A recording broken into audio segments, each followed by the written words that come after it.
स्वागत है। आज हम एक बहुत ही दिलचस्प विषय पर बात कर रहे हैं। आर.के. नारायण का मशहूर उपन्यास द गाइड और उस पर बनी विजय आनंद की क्लासिक फिल्म गाइड। हाँ, 1958 का उपन्यास और 1965 की फिल्म, और ये रिश्ता मतलब हमेशा से चर्चा में रहा है। बिल्कुल। उपन्यास को तो साहित्य अकादमी पुरस्कार मिला, पर कहते हैं कि नारायण साहब फिल्म से बिल्कुल खुश नहीं थे। हाँ, बिल्कुल नहीं थे। उन्हें लगा कि फिल्म ने उनकी कहानी का जो मूल तत्व था उसे कहीं ना कहीं बदल दिया। गैर जरूरी बदलाव लगे उन्हें। लेकिन फिल्म बनाना भी तो एक अलग कला है ना? मतलब 3 घंटे में पूरी कहानी कहनी है, दर्शकों का भी ध्यान रखना है। सही बात है। विजय आनंद ने उपन्यास में कई अहम बदलाव किए, और आज हम शायद इन्हीं बदलावों पर थोड़ी गहराई से बात कर सकते हैं कि क्यों किए गए और उनका असर क्या हुआ। हाँ, बिल्कुल। देखते हैं ये सफर कैसा रहा उपन्यास से पर्दे तक का। तो फिल्म की शुरुआत ही अलग है। राजू मतलब देवानंद जेल से छूटते हैं। हाँ, और फिर कहानी फ्लैशबैक में जाती है, जबकि उपन्यास में तो कहानी आगे पीछे चलती रहती है। काफी जटिल है वो। तो ये पहला बदलाव था, कहानी कहने के तरीके को सरल बनाना। हाँ, कह सकते हैं दर्शकों के लिए सीधा रास्ता बनाया गया। और उपन्यास में जो एक चीज है वो लेखक की आवाज, मतलब नारायण खुद बीच बीच में जैसे टिप्पणी करते हैं। अच्छा। हाँ, ऑथोरियल इंट्रूजन जिसे कहते हैं, बिल्कुल। वो फिल्म से हटा दिया गया ताकि कहानी का जो फ्लो है वो बना रहे। ये सिनेमा की जरूरत थी शायद। समझ गया।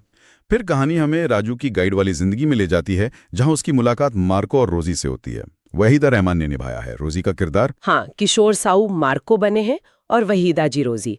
रोजी जो एक देवदासी परिवार से है, पारंपरिक नर्तकी परिवार से, और वो नाचना चाहती है, पर मार्को इसके सख्त खिलाफ है। वो अपने काम में ही खोया रहता है। और यही फिल्म एक और कह सकते बड़ा बदलाव लाती है। वो क्या? पर में दिखाया गया है कि मार्को का गुफाओं के पास किसी स्थानीय लड़की के साथ कुछ रिश्ता है। अच्छा, ये तो उपन्यास में नहीं है जहां तक मुझे याद है। नहीं, बिल्कुल नहीं है।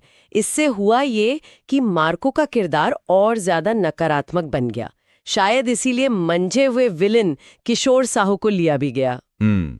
और इससे शायद रोजी का मार्को को छोड़ना दर्शकों को ज्यादा जायज लगा होगा उस जमाने में। हाँ, बिल्कुल। रोजी के किरदार को एक तरह से ज्यादा सहानुभूति मिली।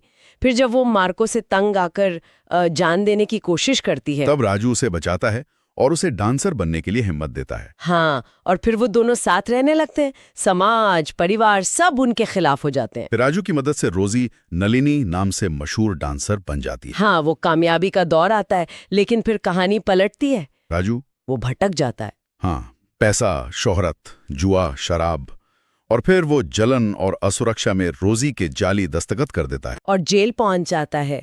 यहाँ भी कह सकते हैं कि फिल्म ने राजू और रोजी के किरदारों को उपन्यास के मुकाबले शायद थोड़ा नरम रखा है, ताकि दर्शक आखिर तक उनसे जुड़े रहे। अच्छा, एक और बड़ा फर्क तो सेटिंग का था। उपन्यास मालगुडी में है, दक्षिण भारत में। फिल्म उसे उत्तर भारत ले आई, राजस्थान, जयपुर। हाँ, ये बहुत बड़ा बदलाव था, और नारायण इससे बहुत ही ज्यादा नाखुश थे। उन्हें लगा कि कहानी की जो जड़ें हैं वो बदल गईं। जाहिर है माहौल बदला तो रोजी का नृत्य भी बदला होगा, भरतनाट्यम से कुछ और। हाँ, वो ज्यादा बॉलीवुड स्टाइल का हो गया, तो सांस्कृतिक संदर्भ भी बदल गया। और फिर आता है अंत। फिल्म का अंत उपन्यास से बिल्कुल अलग है। बिल्कुल। उपन्यास का अंत तो खुला हुआ है, मतलब अस्पष्ट है। बारिश आती है या नहीं, राजू बचता है या नहीं, ये सब पाठक पर छोड़ दिया गया है। हाँ, वो सोचने पर मजबूर करता है। लेकिन फिल्म में सब कुछ साफ है। राजू 12 दिन का उपवास रखता है गांव वालों के लिए। माँ और रोजी से उसकी सुलह भी हो जाती है। और फिर बारिश आती है और ठीक उसी वक्त राजू की मौत हो जाती है। एक तरह का क्लाइमैक्स। हाँ, एक पूरा नाटकीय अंत।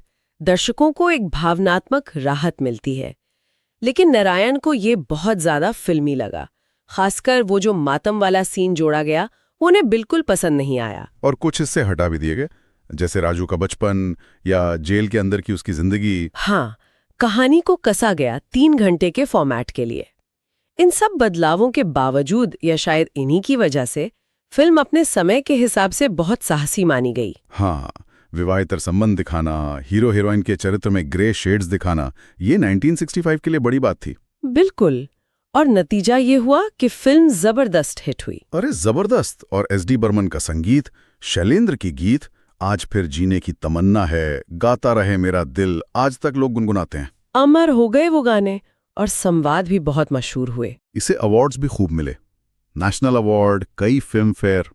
और मजे की बात देखिए, बेस्ट स्टोरी का फिल्म फेयर भी नारायण को ही मिला। हाँ, ये विडंबना तो है, पर ये पूरी कहानी दिखाती है कि कैसे एक माध्यम से दूसरे माध्यम में जाते वक्त, मतलब साहित्य से सिनेमा में, कितने सारे समझौते करने पड़ते हैं। हाँ, कलात्मक भी और व्यावसायिक भी। दर्शकों तक पहुंचना है तो शायद कहानी कहने का ढंग बदलना ही पड़ता है। बिल्कुल, भले ही मूल लेखक उससे सहमत हो या ना हो।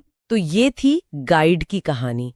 एक तरफ लेखक की नाराजगी, दूसरी तरफ फिल्म की शानदार कामयाबी। यहाँ एक सवाल मन में आता है, क्या किसी एडाप्टेशन, किसी रूपांतरण की सफलता सिर्फ इस बात से तय होती है कि वो ओरिजिनल के कितना करीब है, या फिर क्या फिल्म को अपने आप में एक अलग कलाकृति के तौर पर भी देखा जाना चाहिए, उसकी अपनी शर्तों पर? सही कहा, ये सोचने वाली बात है। बिल्कुल, इस पर सोचिएगा जरूर। आज के लिए बस इतना ही। अगली बार फिर मिलेंगे एक और दिलचस्प विश्लेषण के साथ।